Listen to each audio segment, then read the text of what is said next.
Hello guys, এখানে দেখুন আমার ইয়ার দেওয়া আছে, মান দেওয়া আছে। এখন আমি এখানে দেখুন ইজিলি চাইলে 22 নিয়ে যেতে পারতেছি, চাইলে আমি 23 নিয়ে যাচ্ছি, চাইলে আমি 24 নিয়ে যেতে পারতেছি। ইজি ওয়েতে। আমার কিন্তু জাস্ট এক ক্লিকে কাজ হয়ে যাচ্ছে। আবার এখানে দেখুন মান্থের ক্ষেত্রে জানুয়ারি যেতে পারতেছি, ফেব্রুয়ারি যেতে পারতেছি, মার্চ পারতেছি।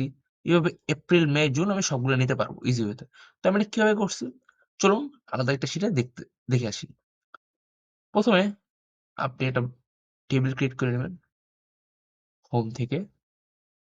টেবিল অপশনে ক্লিক করে নিলাম। দেন ইয়ার লিখলাম, দেন মান্থ লেখার পরে এটাকে একটু ডিজাইন করে নিলাম। এখন এই সেলে ক্লিক করব। ক্লিক করার পরে দেন উপরে মেনুতে যে ডাটা আছে এখানে ক্লিক করব। দেন ডাটা ভ্যালিডেশন এখানে ক্লিক করব। করার পর ডাটা ভ্যালিডেশন ক্লিক করার পর এখানে দেখুন সেটিংসে যে অ্যালাউ এনি ভ্যালুর নিচে যে লিস্ট আছে এখানে ক্লিক করব। ক্লিক করার পর সোর্সে যে আমি কত সাল নিতে চাচ্ছি, 2022 নিতে চাচ্ছি, 2023 নিতে যাচ্ছি, 2024 নিতে যাচ্ছি। ঠিক আছে? এরপরে ওকে ক্লিক করে দিব। দেখুন এখন আমি 2022 নিতে পারবো, 2023 নিতে পারবো, 2024 নিতে পারবো। মান্থের ক্ষেত্রে কি? মান্থের ক্ষেত্রে সেম নিয়ম।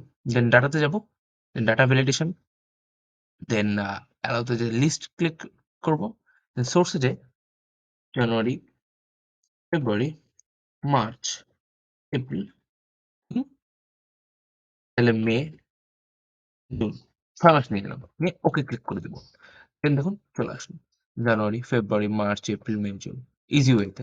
আমার কিছু করা লাগলো না। জাস্ট এক ক্লিকে একটা সূত্র দিয়ে কাজ করে ফেললাম। দেখুন ফেব্রুয়ারি, মার্চ, এপ্রিল, মে, জুন। যদি ভিডিওটি ভালো লেগে থাকে অবশ্যই লাইক করবেন এবং এরকম মজার ট্রিক্স দেখতে আমার চ্যানেলটি সাবস্ক্রাইব করবেন। Thanks for watching.